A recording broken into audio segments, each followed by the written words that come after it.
Icon steel प्रस्तुत build icon या उपक्रमात आज आपण आहोत नाशिक जिल्ह्याच्या मालेगाव इथे. आपल्याबरोबर आहेत सिव्हिल इंजिनियर शुभम छाजेड. शुभमजी नमस्कार. नमस्कार. आपलं स्वागत आहे बिल्ड आयकॉन या उपक्रमात. धन्यवाद. आपण आपल्याबद्दल जरा जाणून घेणार आहोत.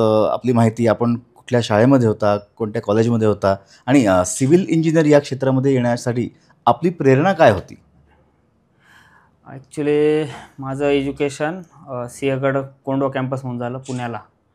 डिग्री तिथं झाली आणि माझं एम ई स्ट्रक्चर जे ते नाशिकला झालं सबका कॉलेजमध्ये. मी 2017ला बी पासआउट झालो आणि 2020ला मास्टर डिग्री पासआउट झालो. माझं प्रायमरी एज्युकेशन जे ते काकानी स्कूलला झालं मालेगावलाच आणि त्यानंतर 11वी 12वी मालेगावलाच झाली. आणि मग मी विचार असा काय नव्हता सिव्हिल इंजिनियरचा, पण मला काय म्हणतात एक स्टेबल जॉब आणि एक ठिकाणी बसून ज्याला म्हणतो आपण की आय टी क्षेत्रात जसं असतं किंवा कॉम्प्युटरच्या समोर बसणं, त्या सगळ्या गोष्टी त्या थोडं मला कधी म्हणजे कमी लक्षात होत्या. तर म्हटलं फील्डवर काम करायचं. तर जे ऑप्शन्स होते त्यावेळेस, तर त्याच्या हिशोबाने मी त्या वेळेला गेलो आणि आज चालू आहे. एका जागी बसून काम करणे हे तुम्हाला म्हणजे रुचत नव्हतं, त्यामुळे जे ऑन फील्ड आहे, ऑन फील्ड पाहिजे, थोडा ऑन साईट आहे काम, असं तुम्हाला आवडतं. हो, चांगली गोष्ट आहे. म्हणजे माणसांनी ऍक्टिव्ह राहायला पाहिजे. हा, तोच विचार होता तेव्हा. बरोबर बरोबर. आता ऍक्टिव्ह असताना भरपूर स्ट्रगल पण तेवढाच करावा लागतो. स्ट्रगल फार आहे. तर तुमचा स्ट्रगल कसा सुरू झाला? म्हणजे आता या क्षेत्रामध्ये तुमचा पहिला प्रोजेक्ट कोणता आणि तो मिळवायला तुम्ही काय काय कष्ट घेतले, त्याच्या काय आठवणी असतील? 2017ला पासआउट झाल्यावर मी साधारण वर्षभर थोडा असा विचार केला. मग मास्टर डिग्रीला ॲडमिशन घेतलं आणि एकदा ॲडमिशन झाल्यावर ते एक्सटर्नल होतं माझं. मुळात एक्सटर्नल असल्यामुळे मी 4-6 महिने तिथं वाट बघितली आणि तर प्रॅक्टिस केली मालेगावातच वर्षभर. आणि प्रॅक्टिस केल्यावर माझ्या स्वतःच्या अशा लक्षात आलं की आपण हे किती पण करा, पण जोपर्यंत स्वतःचं होत नाही तोपर्यंत याला काही भवितव्य आणि जे आपलं स्वतःचं गुडविल करायचं तर आपल्याला हातपाय स्वतःच मारावे लागतील. आपल्यासाठी काही कोणी आणून काही देणार नाही. तर करता करता मी सुरुवातीला लहान मोठे भरपूर कामं केले. म्हणजे ज्या गोष्टीला म्हणतात ना बियॉन्ड, काय म्हणतात, शर्मेच्या पलीकडे मी छोटे मोठे प्रत्येक काम घेत गेलो, करत गेलो आणि आज मी म्हणजे माझ्या हिशोबाने मी चांगल्या स्टेजवर आहे आता माझ्या करिअरच्या. बरोबर शुभ. म्हणजे कुठलंही चांगलं काम करताना म्हणजे आपण खरंच कुठला लाज बाळगायची नसते किंवा कमीपणा बाळगायचा नसतो. सगळी कामं इनिशियली ते आपण सगळा तो विचार बरोबर होताच आपल्याला. सो आतापर्यंतच्या या सिव्हिल प्रवासामध्ये तुम्ही आतापर्यंत किती प्रोजेक्ट्स हँडल केले? माझं आत्तापर्यंत 45 कामं छोटे मोठे म्हणून पूर्ण झाले आणि आत्ता लाईव्ह जे चालू आहेत ते चालू आहेत. जवळजवळ 45 प्रोजेक्ट तुम्ही आतापर्यंत केले. त्याच्यामधला एखादा तुमचा लक्षात राहिलेला की आपण ज्याला एक आयकॉनिक प्रोजेक्ट असं म्हणू शकतो? आयकॉनिक प्रोजेक्ट असं सांगू शकतो मी की साधारण एक म्हणजे बंगलोचंच काम होतं G+3चं. खाली त्याला 16-17 फूट बेसमेंट होतं आणि त्याच्यात अडचण अशी होती की समोर रोड होता फक्त 10-12 फुटाचा तिथं आणि होते दिवस पावसाचे.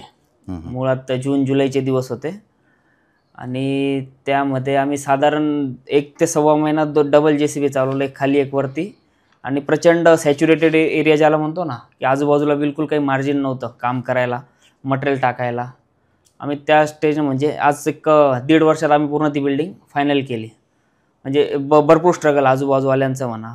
नंतर साईड मार्जिन कमी होते, सेटबॅक कमी होते, मटेरियल टाकायला जागा नाही, यायला जायला जागा नाही. पण काम आहे ते करावं लागेल, तर ते परमेश्वराच्या कृपेने एक झालं पूर्ण. शुभमजी, आता तुम्ही ग्रामीण भागातनं पुणे शहरात शिकायला गेलात, मग तिथे तुम्ही शिक्षण पूर्ण केलं आणि या क्षेत्रामध्ये उतरलात, तर एक वेगळा प्रवास. आणि तुमचा घरच्यांचा काय विचार होता की त्यांचा पाठिंबा तुम्हाला कसा होता? नाही, घरच्यांचा पाठिंबा म्हणजे फक्त घरच्यांचं एक बेसिक असं होतं की वेल एज्युकेटेड करायचं. बाकी त्यांनी कधी विचार नव्हता केला की मी म्हणजे या क्षेत्रात पडेल ना, या क्षेत्रात पडल्यावर आपण म्हणजे ज्याला म्हणतो ना इथपर्यंत आपण येईल व तर कोणालाच म्हणजे कॉन्फिडन्स नव्हता त्या गोष्टीचा. पण परमेश्वराच्या कृपेने म्हणा, मेहनतीने म्हणा, तर आपण येऊन गेलो. आणि पुणेसारख्या शहरात सक्सेस पण भेटू शकतं आणि ज्याला म्हणतो ना डिग्रेड पण होऊ शकतो मनुष्य, कारण तिथं भटकायला भरपूर चान्सेस फार आहेत. सुदैवाने आपण संगत चांगली लाभली, मित्रपरिवार चांगला होता, शिक्षण पूर्ण झालं, एक लाईन लागत गेली आणि एक थोडं व्यवस्थित झालं जे झालं ते. बरोबर. शुभमजी, आपण जेव्हा या क्षेत्रामधलं मटेरियल जेव्हा खरेदी करतो, तेव्हा त्याची क्वालिटी बघतो. जसं आपण आपल्या आयुष्यामधले मित्र म्हणा बरोबर किंवा नातेवाईक जे असतील, आपण ज्यांच्याकडे चांगली क्वालिटी असते, बरोबर त्यांच्या आपण सानिध्यात राहतो. 100% तर त्याचप्रमाणे कामामधल्या मटेरियलसाठी आपण जेव्हा क्वालिटी चेक करतो, तर त्याचे पॅरामीटर्स तुम्ही कसे ठरवता? पॅरामीटर्स असे असतात की जे ऑल इंडिया नॉर्म्स जे असतात, स्टँडर्ड नॉर्म्स असतात, IS कोड्स असतात आमच्या इंजिनिअरिंगच्या फील्डमध्ये. तर त्याच्याप्रमाणे जे 500D स्टील पाहिजे किंवा 550 पाहिजे, स्ट्रक्चरल इंजिनिअरने जे लिहून दिलं असेल ड्रॉइंगमध्ये पर्टिक्युलर प्रोजेक्टला, जे त्यांच्या हिशोबाने सुटेबल आहे किंवा आमच्या बी एक्सपिरियन्स आम्हाला वाटतं की तेच पाहिजे, आम्ही त्याच ग्रेडला अनुसरून जी कंपनी त्याचे जे स्पेसिफिकेशन आहेत ते जो व्यवस्थित येईल त्याच्या हिशोबाने आम्ही त्याच्यासोबत जायला जास्त पसंत करतो. एक हा झाला क्वालिटीचा भाग आणि दुसरा एक सर्व्हिसचा भाग असतो. एक ज्याला म्हणतो ना शब्दाला किंमत, जो मनुष्य म्हणजे जो डीलर देईल, ज्याला सांगितलं तो कमिटमेंट ज्याला समजते व पक्का जो असतो, आम्ही त्याला जास्त प्रेफर करतो इन शॉर्ट. बरोबर. तर आता तुम्ही कमिटमेंटचा विषय बोललात, तर असा कुठला तुमचा छान क्लायंट एक्सपिरियन्स आहे का, की तुम्ही सांगितलेल्या वेळेत, सांगितलेल्या कालावधीत एखादा प्रोजेक्ट पूर्ण केला आणि तुम्हाला क्लायंटचा एक चांगला फीडबॅक मिळाला? हो, ते असं असताना बांधकाम क्षेत्र असे प्रत्येकाला घाई लागलेली असते आणि मी तर सगळ्यांना एकच सांगतो, जो घाई करतो त्याच्या ठिकाणी बरोबर आहे, कारण त्याचे तो जीवनाचे पैसे तिथं त्याने लावलेले असतात. आणि दुसरी गोष्ट कशी असते, एक हॅप्पी क्लायंट 4 लोकांना आपला रेफरन्स देईल, नाही सांगेल तो, नाही म्हणजे एक पुश ज्याला म्हणतो ना, सांगेल तू काम कर, काही मला तर काही अडचण आली नाही, तू त्यांच्याकडून एक बघू शकतो. आणि एक जर नाराज झाला तो 100 लोकांना, ज्याला म्हणतो ना आपण, एक रॉंग फीडबॅक देईल. पण आमचा जो बेसिक जो नियम आहे ना, की सगळ्यांना काय म्हणतो हॅप्पी मूडमध्ये, ज्याला म्हणतो ना आपण, एक आपला सर्कल व्यवस्थित ठेवायचा, की ज्याच्याने आपला जो फ्युचरमध्ये ग्राफ रेट आहे ना तो वरतीच जाईल. काय असतं, निगेटिव्हिटी पसरली ना त्याच्यामागे मग सगळ्या गोष्टी म्हणजे बघायचा दृष्टिकोन प्रत्येकाचा मग त्या गोष्टीने आपल्या मागे चुकीचा होऊन जातो. बरोबर. आणि आपल्या कस्टमर्सला आपण कायमच आनंदी ठेवायला पाहिजे, कारण ते ठेवायला कस्टमर इज गॉड आपण जे म्हणतो, तेच असतं. तर ते आहेत तर आपण आहेत. बरोबर बरोबर बरोबर. आता एक वेगळा प्रश्न असा, की तुम्ही आतापर्यंत जे 40-45 प्रोजेक्ट केले, तर त्याच्यामध्ये तुम्ही आयकॉन स्टीलचा वापर कुठल्या प्रोजेक्टवर केला? केलेला आहे. एक 5-7 ठिकाणी तर मलाच आठवतं केलेलं आहे, 100% केलेलं आहे. बरोबर. मग तिथल्या कस्टमरचा फीडबॅक किंवा तुमचा अनुभव काय आहे, की त्याची कॉस्ट कशी आहे, क्वालिटी कशी आहे? नाही, कॉस्ट वाईज आयकॉनच्या वरच्या 2-3 कंपन्या आहेत, त्यांच्यापेक्षा 100% $1 ते ₹1.5 कधी पण म्हणजे लोअर साईडच आहे रेटच्या बाबतीत. आणि क्वालिटीला म्हणजे ॲट पार ज्याला म्हणतो ना, नाकाला नाक ज्याला म्हणतो ना आपण, एक 100% आणि 99.5 म्हणजे एकदम ॲट पार क्वालिटी आहे. म्हणजे एखादा काही स्पेसिफिकेशन त्याचं जे आहे, स्पेसिफिकेशन काय असतं सर, याच्यात काय लोक सांगतात की आमचे रेट ₹2 स्वस्त, कोणी सांगतो आमचा ₹1 महाग. त्याच्यात काय असतं, जो पर मीटर जो वेट पाहिजे ना बाहेरचा, त्याला फार महत्त्व दिला जातो आमच्या हिशोबाने. आणि त्याच्यामुळे कारण असं आहे की तुम्ही फक्त रेट इकडं ₹1.5 कमी सांगशाल आणि नंतर जर त्याचे वजन जास्त आलं, त्या ॲव्हरेज तसं बघायला गेलं तर ₹4-5 किलो महाग पडून जातं ती गोष्ट.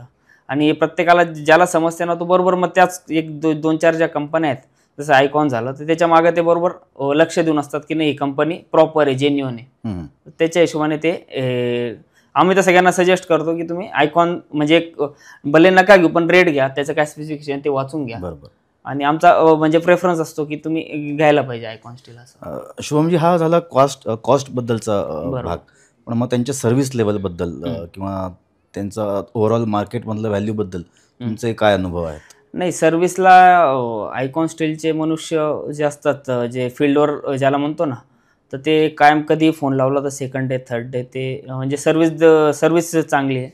सर्व्हिसला पण येतात आणि कधी सांगितलं आमचा मोठा स्लॅब आहे, तुम्ही एकदा येऊन प्रोजेक्टमध्ये काही रेटचं करा किंवा तुमचं काही त्याच्यात ज्याला म्हणतो ना क्वालिटी बार बेंडिंग, 20 mचा गज किती बेंड होऊ शकतो, 25 mचा किती बेंड होऊ शकतो, तर त्याच्यासाठी कधी टेक्निकल बोलवलं असेल तर आलेले आहेत. आणि जे नॉर्म्स असतात आमचे 50T 60T, तर ते प्रॉपर ज्याला बेंड म्हणतो ना ते पण झालेले आहेत. तो काही एवढा काही म्हणजे मेजर इश्यू कधीच नाही आला आयकॉन स्टीलबद्दल.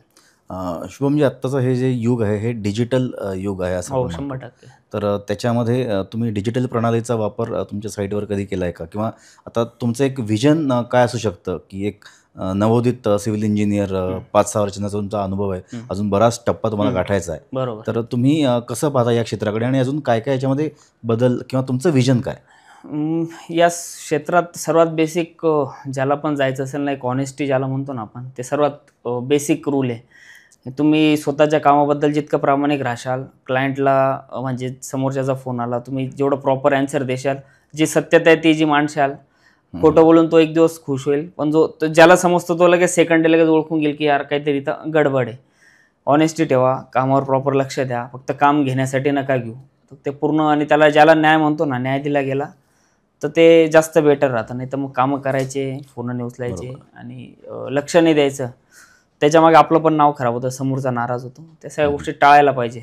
आणि जो हे प्रॉपर काम करेल मग त्याच्या पुढं भविष्य चांगलं आहे असं मला वाटतं. कुठल्याही गावाच्या, शहराच्या, जिल्ह्याच्या विकासामध्ये म्हणजे तिथल्या नागरिकांबरोबरच प्रशासनाचा पण तेवढाच सहभाग असतो. बरोबर. तर प्रशासनाबद्दल तुमचे विचार आणि त्यांनी अजून काय काय गोष्टी इम्प्रूव्ह केल्या पाहिजेत बरोबर. जेणेकरून या क्षेत्रामध्ये अजून प्रगती होईल?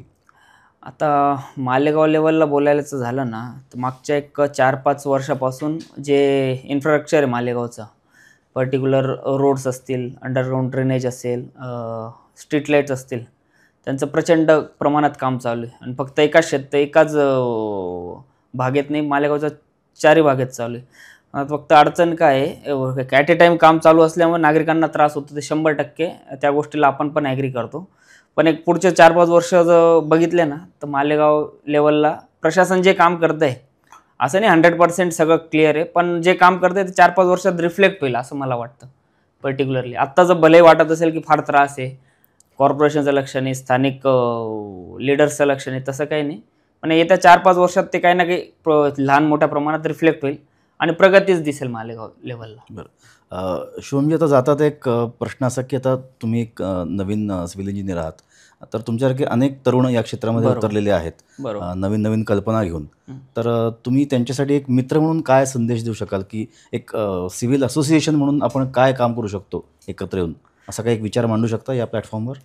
हो, एक म्हणजे ओपन फोरम जर ठेवला ना, एक प्रत्येक 1-2 महिन्यात कुठल्याही एका ठिकाणी, 1 महिन्यात म्हणा, 2 महिन्यात, 3 महिन्यात म्हणा, प्रत्येकाने ज्याच्या एक आयडियाज द्यायच्या. तो पर्टिक्युलरली असं नाही की म्हणजे एकाच टॉपिकला घेऊन एक ओपन फोरम ज्याला म्हणतो ना, कोणाचं काय म्हणणं आहे, आजच्या युगात काय चालू आहे, रेटबद्दल काय आहे, कन्स्ट्रक्शनची कॉस्ट काय जाते, मटेरियल कोणत्या कंपनीचं, कोणत्या क्वालिटीचं, ज्याला म्हणतो ना आपण ग्रेड, एक चांगल्या लेक्चरला बोलवा, सेमिनार, एक गेट टुगेदर झालं ना, बॉन्डिंग वाढते आणि चार लोक एकमेकांना ओळखायला लागतात. ते फार नेसेसरी माझ्या हिशोबाने आजच्या तारखेला, आणि व्हायला पाहिजे ते, आणि जे अनफॉर्च्युनेटली होत नाही मालेगाव. बरोबर आहे. म्हणजे जेव्हा एका फील्डमधल्या सगळ्यांची जेव्हा युनिटी असते तेव्हा प्रगती आणि विकास जास्ती लवकर होऊ शकतो आणि चांगला होऊ शकतो. असोसिएशन आहेत, पण ज्याला म्हणतो ना एक डिस्कशन पॉईंट ऑफ व्ह्यू, तो तसा भाग नाही. असोसिएशन आहेत, मीटिंग होतात दर महिन्याला, तो वेगळा भाग आहे.